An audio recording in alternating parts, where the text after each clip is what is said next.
Innal hamdalillah nahmaduhu wa nasta'inuhu wa nastaghfiruh wa na'udzu billah min syururi anfusina wa sayyiati a'malina.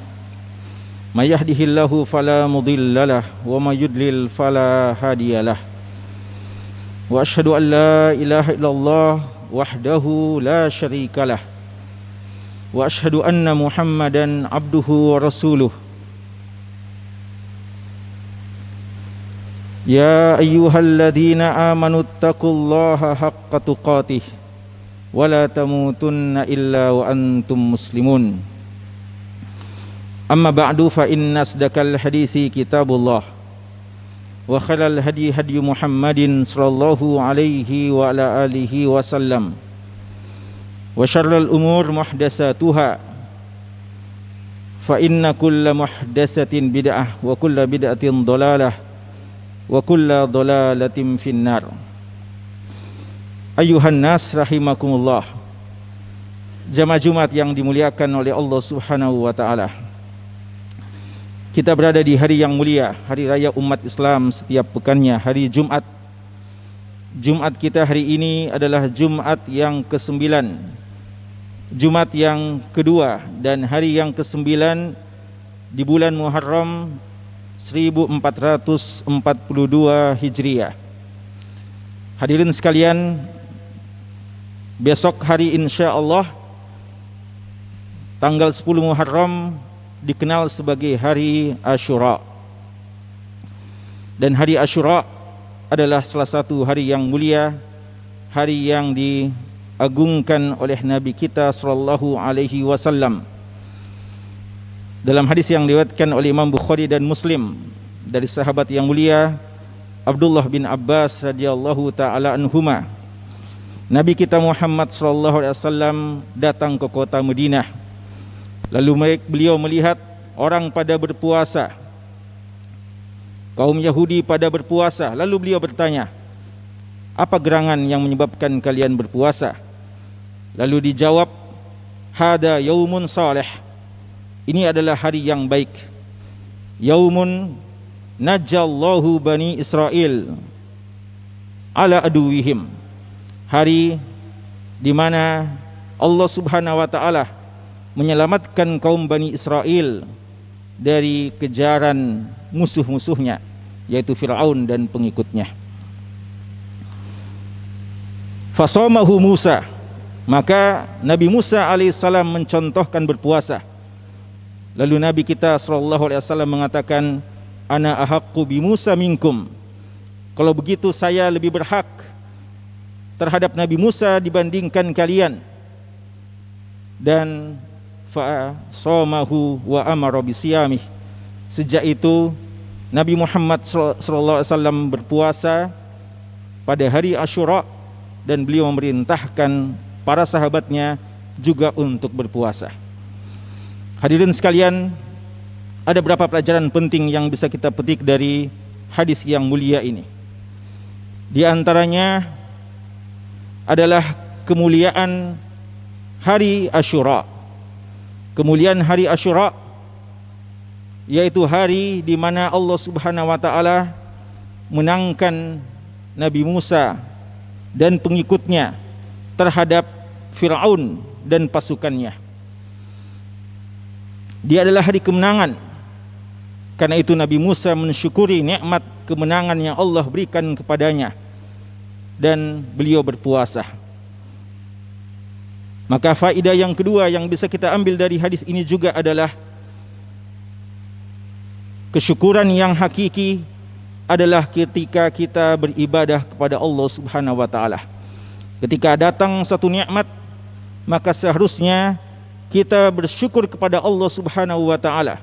Dan makna kesyukuran adalah meyakini dengan hati kita bahwa nikmat itu datang semata-mata dari Allah. Kemudian kita ikuti dengan ucapan lisan kita memuji Allah Subhanahu wa taala, dan puncak dari kesyukuran adalah melaksanakan ibadah kepada Allah Subhanahu wa taala. Oleh karenanya Nabi Musa alaihissalam ketika mensyukuri nikmat kemenangan tersebut, beliau mengajarkan untuk berpuasa dan Nabi kita Muhammad sallallahu alaihi wasallam juga melakukan hal yang sama. Dan Allah Subhanahu wa taala telah mengatakan, fattaqullaha la'allakum tashkurun. Bertakwalah kepada Allah agar kalian betul-betul bisa bersyukur kepada Allah Subhanahu wa taala. Dan Allah mengatakan, i'malu ala Dawud syukra. Dan beramallah wahai Daud dan keluarga Nabi Daud sebagai bentuk kesyukuran kepada Allah Subhanahu wa taala. Dan Nabi kita Muhammad sallallahu alaihi wasallam seorang yang telah mendapatkan nikmat yang sangat besar dari Allah Subhanahu wa taala. Dosanya telah diampuni yang lampau dan yang akan datang, dan tiada nikmat yang lebih besar daripada nikmat yang telah diberikan kepada Nabi Muhammad sallallahu alaihi wasallam. Oleh karena itu, apa yang beliau lakukan sebagai wujud kesyukuran beliau, beliau senantiasa menghidupkan malam-malam hari beliau dan lebih mendekatkan diri beliau kepada Allah Subhanahu wa taala, sampai-sampai terkesan bagi orang yang menyaksikannya beliau menyiksa dirinya, sehingga beliau ditanya oleh istri beliau Aisyah radhiyallahu anha, kenapa engkau melakukan hal tersebut, bukankah engkau telah diampuni dosamu yang lampau dan yang akan datang? Beliau menjelaskan bahwa justru itulah makna kesyukuran yang hakiki. Afala an akuna abdan syakura, bukankah saya mau menjadi hamba yang bersyukur kepada Allah Subhanahu wa taala.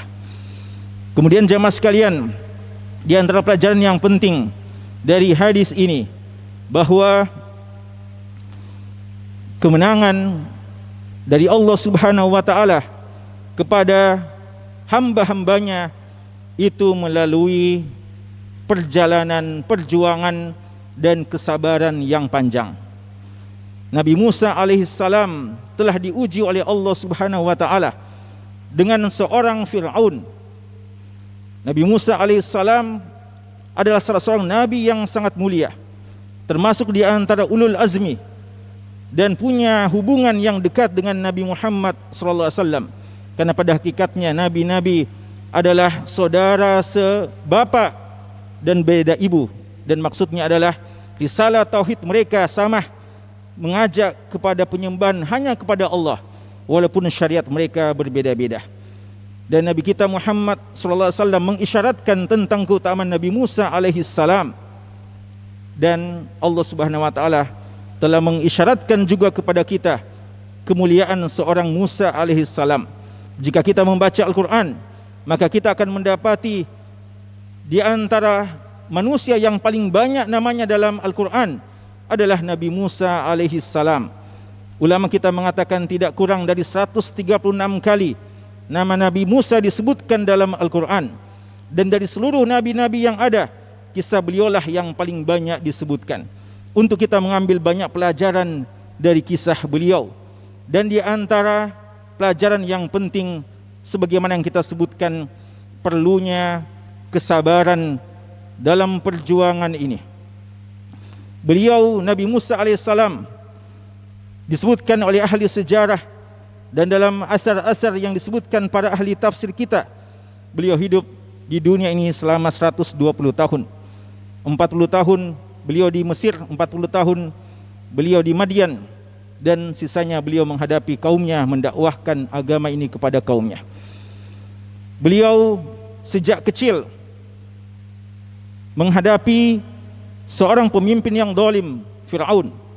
Maka beliau ingin diselamatkan oleh ibu beliau, dan akhirnya justru jatuh ke tangan Fir'aun. Namun Allah Subhanahu wa taala menyelamatkan beliau dari keinginan Fir'aun untuk membunuh setiap anak kecil laki-laki yang lahir pada saat itu. Singkatnya, akhirnya ketika Allah Subhanahu wa taala memberikan kepada beliau risalah agama ini dan beliau mendakwahkan kebenaran ini kepada Fir'aun, beliau mendapatkan tantangan yang luar biasa. Bahkan beliau ingin dibunuh oleh Fir'aun dan pasukannya. Nabi Musa alaihissalam menyadari kelemahan beliau menghadapi seorang pemimpin yang sangat zalim, pemimpin yang sangat kuat pada waktu itu, dan tiada daya beliau kecuali iltija kepada Allah Subhanahu wa taala, kecuali menyerahkan dirinya kepada Allah dan meminta kemenangan dan pertolongan dari Allah Subhanahu wa taala. Allah Subhanahu wa taala abadikan doanya dalam surat Yunus di ayat ke-88. Wa qala Musa, dan Musa berkata, Rabbana innaka ataita fir'auna wa mala'ahu zinatan wa amwalan fil hayatid dunya. Ya Allah, engkau telah memberikan Fir'aun dan pasukannya, pengikutnya, perhiasan dan harta yang banyak dalam kehidupan ini. Tapi apa yang dilakukan Fir'aun terhadap nikmat harta tersebut? Rabbana liyudillu an sabilik. Ternyata Fir'aun memanfaatkan harta yang merupakan nikmat yang Allah titipkan kepadanya justru untuk menghalangi manusia dari jalan agama Allah Subhanahu wa taala. Maka Nabi Musa berdoa, Rabbana tumis ala amwalihim washdud ala qulubihim. Ya Allah, hancurkanlah hartanya dan tutuplah mata hatinya, karena dia fala yu'minu hatta yaraul azabal alim. Dia tidak akan beriman kecuali menyaksikan azab yang pedih. Doa ini telah diucapkan oleh Nabi Musa alaihissalam secara tulus ikhlas kepada Allah Subhanahu wa taala, dan Nabi Harun mengaminkannya. Makanya Allah mengatakan, qala qad ujibat da'watukuma fastaqima wala tattabi'a sabilal ladina la ya'lamun. Telah dikabulkan doamu dan istiqomahlah dan jangan mengikuti jalan-jalan orang yang tidak mengetahui. Tapi tahukah kita berapa lama doa itu dikabulkan? Doa ini dikabulkan nanti 40 tahun setelah beliau berdoa. Beliau telah berdoa dan dengan penuh keyakinan Allah mendengarkan doanya, dan Allah akan mengabulkan doanya, membutuhkan pengorbanan dan membutuhkan bahkan mengharuskan ada yang menjadi korban dalam perjuangan, dan membutuhkan kesabaran dan keyakinan akan datangnya kemenangan tersebut. Nanti setelah 40 tahun doa ini dikabulkan dan Allah Subhanahu wa taala menyelamatkan beliau dari kejaran Firaun yang pada saat itu sudah sangat dekat. Dalam surat Asy-Syu'ara sampai digambarkan falamma tara al-jam'an, sudah saling melihat. Maka pasukan dari atau pengikut-pengikut Nabi Musa alaihissalam mengatakan, inna la mudrakun, pasti sudah kita akan dikejar, pasti kita akan dibunuh oleh Fir'aun. Tapi seorang Nabi Musa yang sangat yakin akan janji Allah mengatakan, kalla inna ma'iya rabbi sayahdin. Tidak akan mungkin hal itu terjadi, karena saya memiliki Allah Subhanahu wa taala yang senantiasa memberi petunjuk kepadaku. Dan sangat benar apa yang beliau katakan. Pada saat yang sangat genting tersebut, Firaun sudah hampir mengejarnya dan menangkapnya dan membunuhnya. Datanglah pertolongan Allah Subhanahu wa taala. Beliau diselamatkan dan bisa menjalani jalan yang ada di lautan tersebut. Dan setelah itu Firaun dan pasukannya ikut dan akhirnya tenggelam. Keyakinan akan kemenangan, dan ini juga yang ada pada Nabi kita Muhammad SAW. Bukankah ketika beliau dikejar oleh orang-orang Quraisy dan beliau hanya berdua bersama Abu Bakar radhiyallahu anhu di Gua Hira, sempat Abu Bakar As-Siddiq merasa takut. Lalu beliau mengatakan, la tahzan innallaha ma'ana, jangan kamu sedih, Allah Subhanahu wa taala bersama dengan kita. Dan beliau juga sudah pernah berdoa kepada Allah Subhanahu wa taala di awal-awal perjuangan di kota Mekah, ketika beliau sedang salat lalu diperlakukan dengan perlakuan yang sangat tidak pantas oleh orang-orang Quraisy. Beliau sementara salat, lalu isi perut dari unta diletakkan pada punggung beliau, dan tidak ada sahabat yang berani waktu itu untuk menyingkirkannya kecuali Fatimah radhiyallahu taala anha. Dan pada saat itu beliau berdoa kepada orang-orang yang melakukannya dengan perlakuan yang sangat tidak pantas tersebut. Namun kata Abdullah bin Mas'ud radhiyallahu anhu bahwa mereka-mereka yang didoakan kebinasaan oleh Nabi sallallahu alaihi wasallam pada saat perang Badar menjadi tumbal-tumbal awal di perang Badar. Berapa jarak antara masa itu dengan dikabulkannya doa Nabi Muhammad sallallahu alaihi wasallam? Sekitar 15 tahun. Doa Nabi kita sallallahu alaihi wasallam baru dikabulkan. Maka sangat benar apa yang Allah katakan, wala tahsabannallaha ghafilan amma ya'malu zalimun. Jangan kalian sangka Allah lalai dengan perlakuan orang-orang yang zalim. Yakinlah kemenangan akan datang, tapi Anda harus bersabar menetapi kebenaran tersebut dan senantiasa beribadah kepada Allah dan banyak berdoa kepada Allah Subhanahu wa taala. Pada saat yang tepat, pada saat kemenangan sudah akan datang, maka Allah tidak akan terlambat untuk memenangkan hambanya dan janji Allah Subhanahu wa taala janji yang tidak pernah ingkar. Barakallahu li wa lakum fil Qur'anil azim wa nafa'ani bima fihi minal ayati wa dzikril hakim. Qultu ma sami'tum wastaghfirullaha li wa lakum wa lisairil mu'minin fastaghfiruhu innahu huwal ghafurur rahim.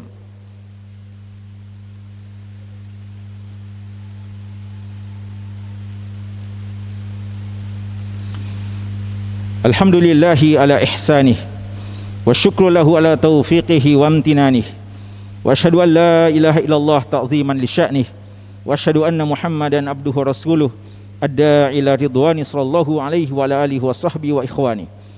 Hadirin sekalian, pelajaran penting yang lain yang perlu untuk kami ingatkan sebagai penutup khutbah kedua ini adalah pentingnya puasa Asyura. Nabi Muhammad sallallahu alaihi wasallam telah berpuasa dan memerintahkan sahabatnya untuk berpuasa. Bahkan puasa Asyura adalah puasa yang dulunya wajib sebelum datangnya kewajiban puasa bulan Ramadan. Abdullah bin Abbas radhiyallahu anhu mengatakan tidak ada puasa yang beliau paling perhatikan setelah puasa Ramadan melebihi puasa Asyura. Oleh karena itu para sahabat juga memahami hal tersebut. Sampai-sampai Rubai' bintu Muawwidh radhiyallahu anha mengatakan, kami juga mempuasakan anak-anak kami, mengajarkan mereka puasa Asyura, dan jika mereka menangis karena kelaparan, maka kami berikan kepada mereka main-mainan supaya mereka lupa rasa lapar dan tetap bisa melanjutkan puasanya. Anak kecil pun berpuasa di hari Asyura. Dan para salafus saleh Abdullah bin Abbas radhiyallahu anhuma, Imam Zuhri dan yang lainnya, ketika terpaksa harus mengadakan safar perjalanan keluar kota di hari Asyura, mereka tetap berpuasa. Ketika ditanya, bukankah dalam bulan Ramadan kalau kita berpuasa, kalau kita sedang safar dianjurkan untuk berbuka? Beliau mengatakan, kalau Ramadan ada waktu untuk mengqadha, adapun hari Asyura tidak ada waktu untuk mengqadha. Karena itu beliau tetap berusaha untuk berpuasa di hari Asyura. Hari Asyura tahun ini bertepatan dengan hari esok, hari Sabtu. Maka kami mengajak pada diri kami dan jamaah sekalian untuk tidak menyanyiakan kesempatan ini. Karena puasa Asyura, Nabi kita sallallahu alaihi wasallam telah mengatakan, ahtasibu 'ala Allah an yukaffir as-sanata allati qablah. Saya berharap kepada Allah akan menghapuskan dosa setahun. Dengan satu puasa ini, dosa kita diampunkan oleh Allah selama setahun. Dan tentu saja dianjurkan juga untuk berpuasa hari ini. Dan jika ada yang ingin berpuasa hari esok, lalu nanti hari Senin, hari Kamis, dan juga hari-hari 13, 14, 15, maka itu juga tidak mengapa, karena bulan suci Muharram atau bulan Allah, bulan Muharram ini memang dianjurkan untuk memperbanyak puasa, dan dialah bulan yang terbaik untuk berpuasa setelah bulan Ramadan. Kemudian yang paling terakhir, hadirin sekalian, perlu untuk kami ingatkan bahwa sebagian yang mengaku sebagai umat Islam telah tersesatkan dengan hari Asyura ini. Orang-orang Syiah memperingati hari Asyura setiap tahunnya justru dengan berkabung. Mereka tidak berpuasa, justru mereka menjadikan sebagai hari berkabung, hari meratap. Dan inilah perbuatan-perbuatan jahiliyah yang tidak pernah diajarkan oleh ajaran Islam. Dalih mereka bahwasanya hari Asyura adalah hari kematian Husain bin Ali bin Abi Thalib radhiyallahu taala anhuma, maka sepantasnya untuk kita berkabung, karena beliau telah dibunuh secara sadis di tahun ke-61 Hijriah. Kita mengatakan benar adanya hal tersebut. Namun puasa Asyura 50 tahun sebelum kejadian tersebut telah disyariatkan oleh Nabi Muhammad sallallahu alaihi wasallam. Maka tidak ada sangkut pautnya antara puasa dengan kejadian Husain. Dan juga kita katakan bahwa seandainya boleh kita meratap dengan kematian seseorang, maka kenapa kita tidak melakukan hal yang sama kepada Nabi kita Muhammad sallallahu alaihi wasallam? Karena tidak ada musibah yang terbesar menimpa umat melebihi kematian nabinya Muhammad sallallahu alaihi wasallam. Tapi kita tidak pernah diajarkan untuk senantiasa memperingati 12 Rabiul Awal, hari kematian beliau, sebagai hari berkabung. Tidak pernah kita meratap dengan kematian beliau, karena beliau melarang kita akan hal itu. Bahkan telah meninggal dunia paman beliau yang beliau cintai pada saat perang Uhud dengan secara sadisnya, bahkan dirobek dada beliau dan dimakan isi perut dan isi dada beliau dengan secara sadisnya. Beliau sangat bersedih, tapi beliau tidak pernah mengajarkan untuk menjadikan hari kematian Hamzah sebagai hari berkabung. Oleh karena itu, kami kembali mengingatkan, mari kita menghidupkan sunnah Nabi kita sallallahu alaihi wasallam dengan berpuasa Asyura, dan mari kita jaga anak-anak kita, keluarga kita, tetangga kita dan kaum muslimin dari bahaya pemikiran-pemikiran sesat kaum Syiah dan yang lainnya yang ingin mengganti agama ini. Dan tugas kita menjaga kemuliaan Islam dengan menghidupkan sunnah-sunnah beliau dan meluruskan orang-orang yang telah menyimpang, apatah lagi orang yang berusaha menyimpangkan, menyesatkan umat ini dari ajaran agama yang benar. Hadirin sekalian, hari Jumat yang mulia ini, terutama bagi kita yang telah berpuasa, mari kita manfaatkan untuk banyak beribadah kepada Allah dengan sunnah-sunnah yang diajarkan, dan diantaranya dengan doa kepada Allah Subhanahu wa Ta'ala di hari-hari atau bagian-bagian akhir dari hari Jumat. Apatah lagi bagi yang berpuasa, kesempatan yang sangat besar untuk berdoa kepada Allah. Siapa yang berdoa pada satu waktu di hari Jumat ini, dan kebanyakan ulama mengatakan ba'da asar, maka setiap doa yang dipintakannya kepada Allah, Allah akan kabulkan. Dan kita juga dianjurkan memperbanyak salam dan salawat kepada Nabi yang tercinta Rasulullah Muhammad sallallahu alaihi wasallam. Allahumma shalli ala Muhammadin wa ala ali Muhammad kama shallaita ala Ibrahim wa ala ali Ibrahim, wa barik ala Muhammad wa ala ali Muhammad kama barakta ala Ibrahim wa ala ali Ibrahim innaka Hamidum Majid. Allahumma ighfir lil muslimina wal muslimat wal mu'minina wal mu'minat al ahya'i minhum wal amwat ya sami qarib mujibud da'awat. Rabbana zalamna anfusana wa illam taghfir lana wa tarhamna lanakunanna minal khasirin. Rabbana la tuzigh qulubana ba'da idh hadaitana wa hab lana min ladunka rahmah innaka antal wahhab. Rabbana ighfir lana dhunubana wa israfana fi amrina wa tsabbit aqdamana wansurna 'alal qaumil kafirin. Allahumma 'izzal islama wal muslimin wa ahlikil kafarata wal musyrikina wal munafiqina ya rabbal alamin. Allahumma adfa' warfa' 'annal bala wal waba. Allahumma adfa' wadfa' 'annal waba wal bala an biladina wa an sa'iri biladil muslimin. Rabbana hab lana min azwajina wa dhurriyyatina qurrata a'yunin waj'alna lil muttaqina imama. Rabbana taqabbal minna innaka antas samiul alim wa tub 'alaina innaka antat tawwabur rahim. Rabbana atina fid dunya hasanah wa fil akhirati hasanah wa qina adzabannar. Allahumma inna nas'aluka husnal khitam. Allahumma arzuqna husnal khatimah ya arhamar rahimin. Subhana rabbika rabbil izzati amma yasifun wa salamun alal mursalin walhamdulillahi rabbil alamin.